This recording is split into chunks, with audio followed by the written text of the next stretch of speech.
Omaha, Omaha, Omaha, oh, Omaha. The finals are finally here at Omaha, Nebraska, and we are back for College Baseball Done Better. Greg Larnerd alongside my man, Johnny VTV. He's got the classic hat on, the sweater. He's not doing well today. Nope. I'm so sorry. I thought about you last night. I did not text you because I thought you'd be in too much pain or doing something else, and I didn't want to bother you, but I figured I'd talk to you today and just to say my condolences to you personally after last night.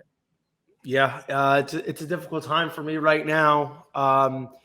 You know, first off, let me say that this Wake Forest team was a ton of fun to watch this year. Bet them all throughout the year, and obviously, this was the team that I believed in from the very beginning. And when I talked about them first, they were 40-1. And right before the year started, it was 25 after an aggressive downshift. But the fact is, this wasn't a team that was expected to be here before the year started. And only around the midseason were people really starting to take notice how good they were. And the fact is, they didn't come through. They choked. Their offense choked. They had two chances to win one game to go to the finals. My buddy and I had just short of a small fortune total on them. And, to come up one game short really, really hurts my heart. But at the end of the day, it's nice that I was able to have a team in the final three out of over 300 schools. And it wasn't like an LSU or an Arkansas where everybody already kind of expected them to be there. So this is the second year in a row I had to deal with heartbreak in the College World Series. Last year, obviously Tennessee was a team that I believed in, but my dark horse was Oklahoma coming into the tournament at 60-1, and they lose in the finals. So it's been a rough couple of years for me in the College World Series. So hopefully after the draft, I could just kind of rest, reset, come back stronger next year, and third time's the charm. But you did make some money on them getting to Omaha, correct? Yeah, it was short. I mean, it was 3-1 for them to make the College World Series, which, was not a main book.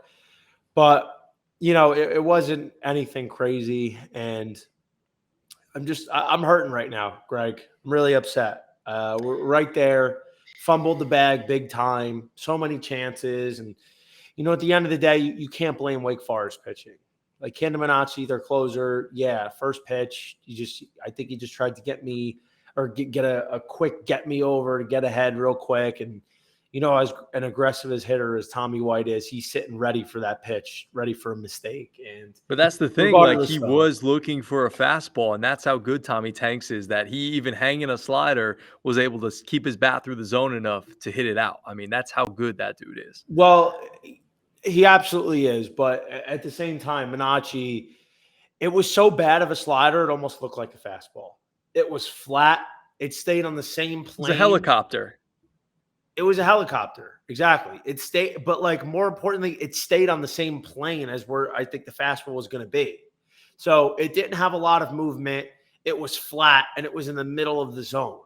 So, the idea of throwing a first pitch slider, I loved, but you got to execute a little bit more. You got to be looking to get that ball down. And, at the end of the day, Minacci was the second best closer in the country, in my opinion, behind Andrew Walters of Miami.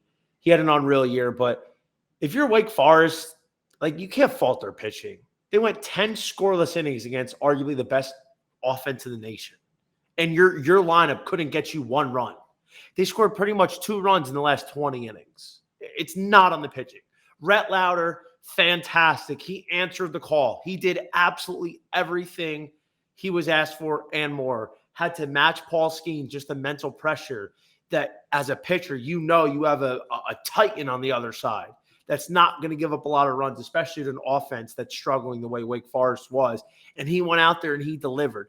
He matched Paul Skeens 0 for 0 for 0. It sucks, man, especially the fact that how difficult it is, especially in the loser's bracket, or that side of the bracket, to come out of the loser's bracket. LSU had to go win 3 straight in order to make it. The odds of them beating Tennessee and then Wake Forest twice, is very difficult. But, you know, the Demon Deacons didn't answer the bell. They didn't want it. Their offense was just atrocious. And, you know, They wanted it. They just couldn't execute.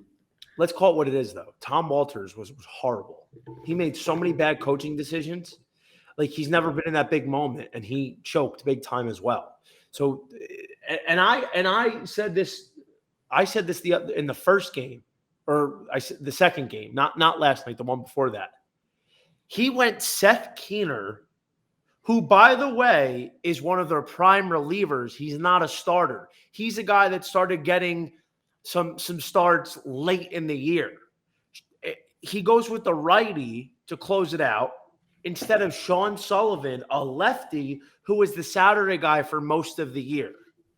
And not only that, but he saw firsthand what a lefty did to this LSU offense. Josh Hartle went 6 innings, 2 runs.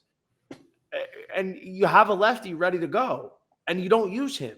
Not only do you not start him, which I think was asinine, but when Seth Keener got in trouble to Cade Beloso, a lefty, he didn't bring him in. Furthermore, he didn't bring him in. He could have walked Beloso with an open base, pitched to Jordan Thompson, who was like 0 for the century, who's LSU's worst hitter right now. And then the best part was he hits a sharp ground ball to third base, which would have been a double play to end the inning. It would have been 2-2. The coaching was horrible as well. No true lineup changes. Didn't pinch hit Nick Kurtz yesterday, even with the rib injury. You know, didn't call any bunts. Like what are you doing? You got to do something. You guys are not delivering. You got to change it up. All right, here's what I'll say about that, because you mentioned coaching decisions and things like that. I talked about it on my show here on Thursday or Friday, and I was talking about his decision in that, what was it, 7th inning when they had runners on 1st and 3rd to safety squeeze instead of suicide squeeze. You know, you got Trey Morgan, who's one of the most athletic first basemen, crashing down right when he sees hands. Now, yes, if he was able to get that bunt, push it to his right a little bit more, probably would have worked out perfectly. But in that instance, when runs are at a premium, hey, I'm going all in. I'm suicide squeezing. I'm just going to send the runner from third. I hope that the batter makes contact. To me, he played a little bit too in between there, tried to hedge a little bit, and it didn't work out. I think, you know, with that being their big opportunity, I can't blame Merrick Houston. It was not a bad bunt at all. Like Trey Morgan made an unbelievable play. And I think it was poetic justice the way he got gunned out in the first game where Brock Wilken threw him out. But Merrick Houston's bunting 100-mile-an-hour fastball. You know, he got under it a little bit, pushed it a little too much up in the air that let Morgan make a better play on it. I think if he gets a little bit more on top and the ball gets deadened in between the catcher and Morgan crashing in, then we have a better shot to score a run there. But either way, if that ball's hit 2 inches to his right or 2 inches to his left, he probably doesn't make the play because he was only out by a hair. So, you know, it is unfortunate, but how many times did Wake Forest squander bases loaded or runners on base? They're 2 for 5 in the 2 games. I think was 0 for 24 with 11 strikeouts and like 12 men left on base. I got to give a lot of credit before we move on, Johnny. I got to give a lot of credit to the LSU bullpen because I hadn't watched them all season long, but you were telling me how bad they were or how suspect they were. And, you know, they delivered in both rounds. Go figure. Yeah, they did. I mean, they caught an ice cold offense. I mean, you know, I do want to give credit in some regards, but in other regards, it's like, dude, you know, Tennessee's offense has been in and out all year. Not a surprise. But Wake Forest, dude, they've been one of the best hitting teams in the nation. But this started before they played LSU. This was started against Stanford and Joey Dixon. And then, you know, Nate Ackenhausen, who never made a start, who never went 4 innings this year, comes 6 shutty. I mean, Griffin Herring, who I think had 15 innings all year, 20 innings maybe. That's so ridiculous that they're letting these guys make them look good, and they had their chances. It's just the inability to execute. And you had a lot of the guys that LSU was bringing in topping out at 92.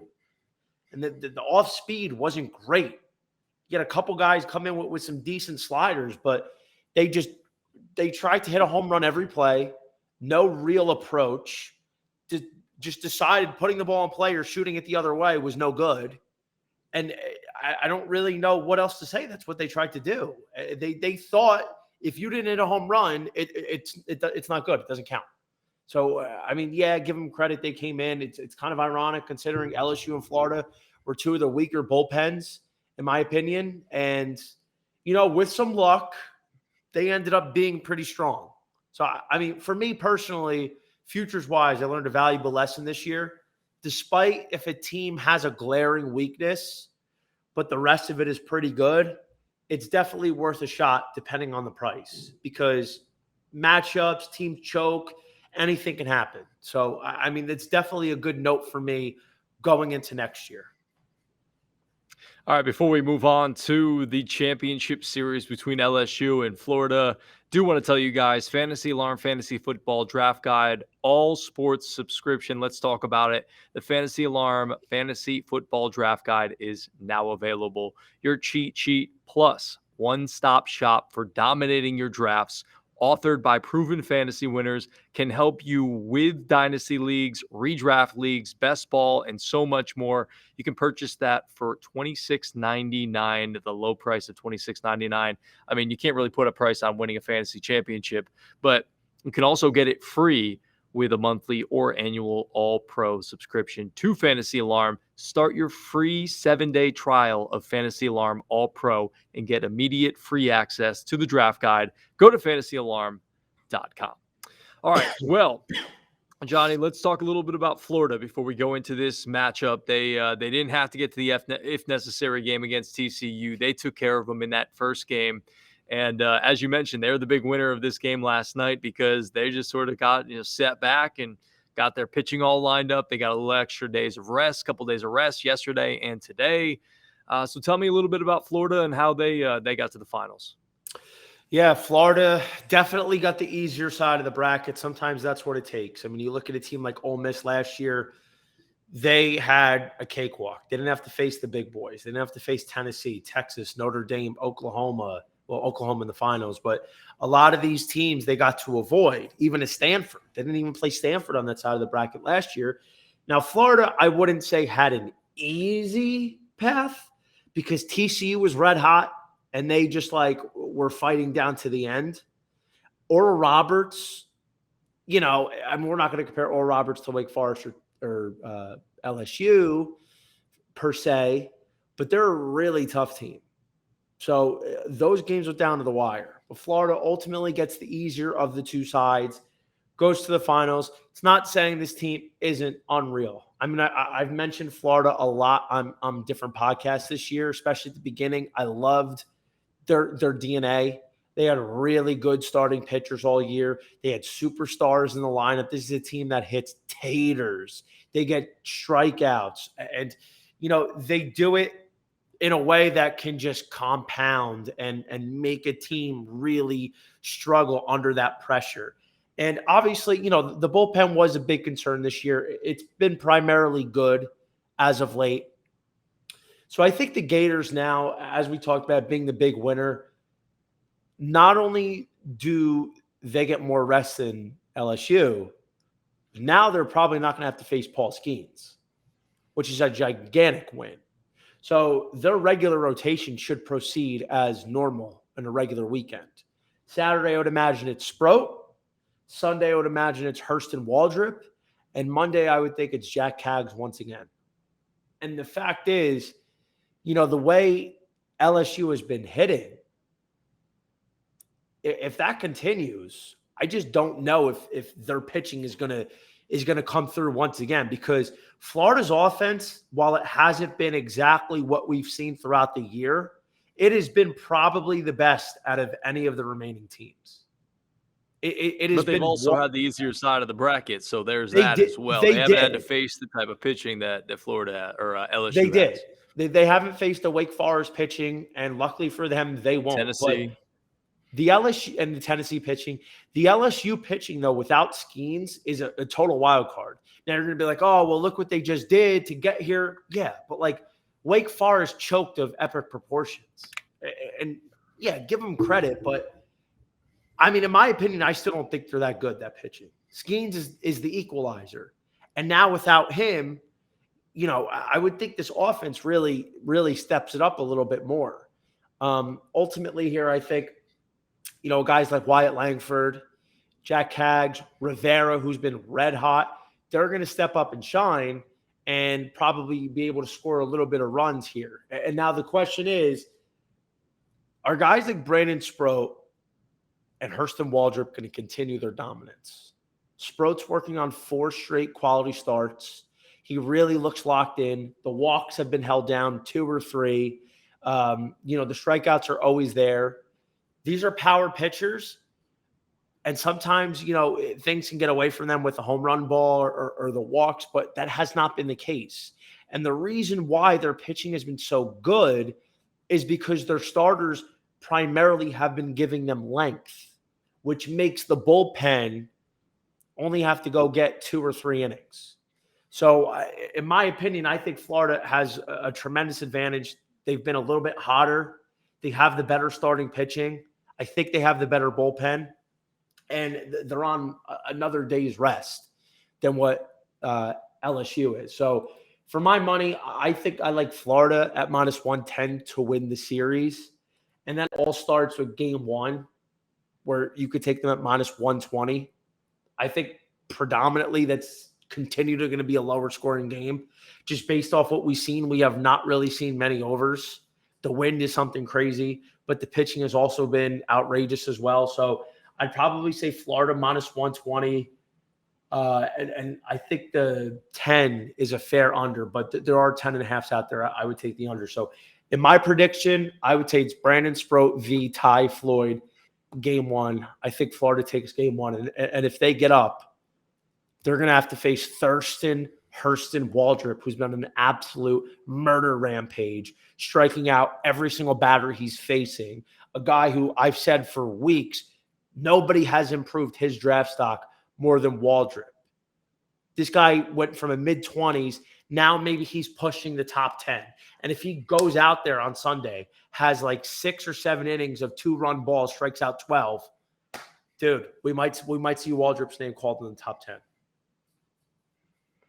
It's going to be fun. It's a matchup or a rematch of 2017.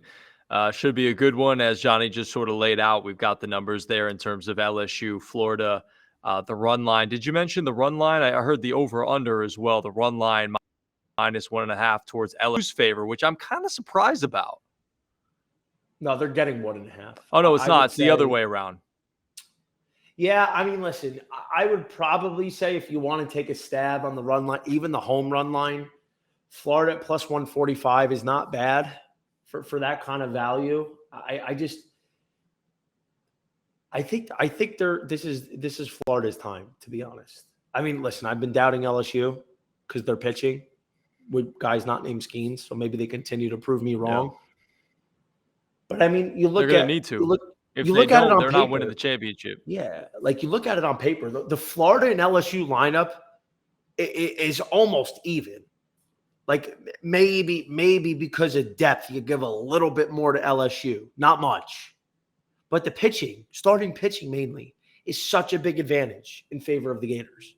The rest. So we know how Florida is going to win because they've got the decided pitching matchup.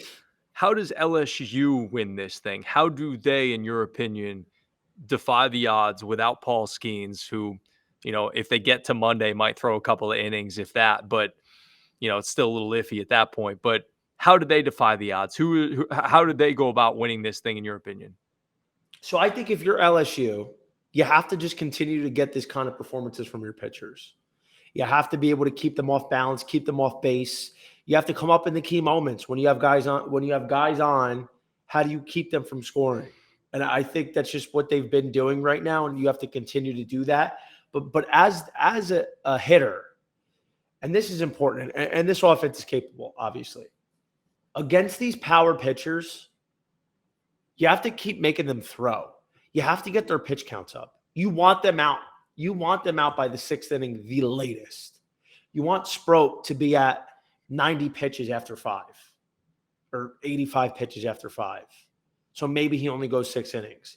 And like the fact is, even though these guys have really good secondary pitches, they're fastball first. I mean, so he's not necessarily fastball first a lot of the times, at least these days, because he's got such a great split change and a slider. But Brandon Sproat's a guy that really likes to lean on the fastball. So similar to the way that you would approach a Paul Skeens, because Sproat's got 100, even 101 in the tank, as we've seen this year. If you could sit first pitch fastball and attack that when it's good in the zone, I don't hate that approach. And I think ultimately, that could be a slippery slope between trying to get pitch count and then trying to attack early. But, at the end of the day, if the pitch is there, you got to put a swing on it. But don't be trying to swing at these borderline pitches. Try to get on base, create traffic, make a pitch out of the stretch, change some looks a little bit, play a little bit small ball. You got a lot of guys that could put the bat on the ball, and then you got to put stress on the Florida Gators defense. I know it sounds bleak, but I mean we're getting down to basic, fundamental baseball. If I was LSU, that's what I would look to do, because a guy like Sproat, as well as he's pitched, he is more than capable of making mistakes. He's made a lot of them this year, and if LSU gets off to a good start and wins the first game, it's going to be interesting, because now all the eggs are in Hurston Waldrop's basket to come deliver and even this series back up here. But regardless, we're going to get all 3 Golden Spikes finalists in this series. We're going to get all 3 of the projected top 3 draft picks.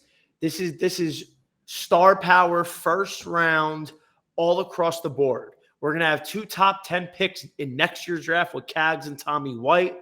Maybe Thatcher Hurd you could throw in that mix as well. Cags is a possibility favorite, I would say, right now for the number 1 pick next year. So this is going to be one hell of a series. And for people that don't like college baseball, Greg, for people that were watching the NBA draft last night, dude, you got to reevaluate your priorities. If you missed that pitching matchup last night, disgusting. It's disgusting. I had that on one of the small TVs and it was muted, so I had it on. But yeah, the main event was that pitching matchup in that game from last night. My last thing that I wanted to bring up to you, Johnny, was speaking of this matchup, and this has nothing to do really with the game, but it has everything to do with the booth. I miss sort of the guys that really have done college baseball all year. It feels a little weird to put Carl Ravitch and Eduardo Perez in the booth next to Kyle Peterson, where I'd almost rather Chris Burke and Ben McDonald jumping in there. Yeah. I miss those guys. Those are the college baseball guys that we've been listening to all year long. I don't know why they throw Ravi and Perez in there. Those are the MLB guys. Give me the college baseball guys, the guys that have been here every single step of the way through this college baseball journey with us. Don't let those major league guys come in and just crash the party in Omaha. Come on. Yeah, I'm glad you brought that up. I am. I've been talking to a couple of my buddies about this throughout the last week or so, whatever it's been. I understand, the thing I hate. So, you got all these broadcasters that grind out the college season every weekend for the entire year, right? They're putting in all the legwork, and then in the College World Series, Showtime, you get these MLB guys who don't even follow the product at all throughout the season, because if they did, they're making ridiculous statements and don't even know what they're talking about half the time, come in and steal the party. And it's reflective in the broadcast. Ben McDonald is a college baseball legend. We know he does college baseball every weekend, and he's awesome at it. Kyle Peterson, same thing. Chris Burke, even Mike Monaco. Mike Monaco's in there. I've listened to many broadcasts with him during the season. That's what I want, and I can't stand these guys on the broadcast act like they know what they're talking about because somebody just told them what it is 5 minutes ago. And then you get all these players who have been stars all year that nobody outside of like the small community that follows this have heard of, and they get brought to the national stage and then they get blown up. Like you got Jeff Passan writing an article on CAGS when he just learned about who he was 5 minutes ago. And then it's like you got people like us that have been following this stuff all year and been talking about it, but we don't have the platform. We don't have as big of a platform as they do to put it out there. And it's just like, it kind of gets a little bit annoying. And I said the same thing with Paul Skeens. Like these guys didn't know who Paul Skeens was or watched him pitch in February. They didn't probably even watch him pitch last year in the regionals against Texas when he got beat up. So, that whole thing kind of annoys me because now they're trying to bring this up and make this an entirely new endeavor when other people have been following along throughout the year. So I just, that was one thing that really me because, myself, Greg, and a lot of other guys that I do work with college baseball, we're very much into this. We're into the weeds every single weekend, doing the research, going through the podcast and making this, as not only enjoyable, but as educational and experience as we can for that new people trying to get into not only the betting aspect of it, but like the fanhood, trying to grow the game. Because especially in this draft class, we're dealing with a lot of high profile prospects that are A, generational, and B, guys that are going to make a big impact in the MLB soon. So, this is probably one of the best draft classes, in length that we're going to see in quite some time. Like next year's going to be pretty good too. I mean, next year's in good hands. We could already profile. We got CAGS. We got Vance Honeycutt from North Carolina, center fielder. We got JJ Weatherholt from West Virginia, who, by the way, should have been a Golden Spikes finalist over Dylan Cruz. That I truly believe that. Chase Burns, who is outstanding in his role this year. Thatcher Hurd, who, he hasn't really lived up to the hype, but this kid has a big ceiling. Tommy White. So there's a lot of different guys that we're watching right now, Greg, that are going to be such impact players, and it's a joy to watch them. And I feel like it's kind of being stolen from us a little bit, the guys that do all the grunt work throughout the year covering this sport. Yeah.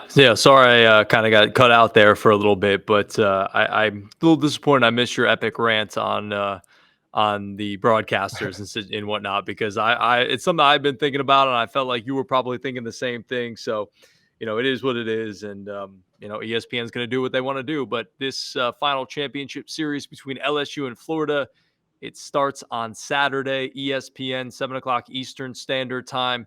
Obviously, we got the next game on Sunday, and then the if necessary game on Monday for the whole kit and caboodle. But that's going to do it for us here on College Baseball Done Bettor. You can find the Bettor Sports Network on social media at Bettor Network. You can find Johnny at _Johnny VTV. For me, at Greg Larnerd. For Johnny VTV, I'm Greg Larnerd. We'll see you one final time next week as we wrap up College Baseball Done Bettor. Enjoy the final series this weekend, and we'll recap it next week right here on the Bettor Sports Network.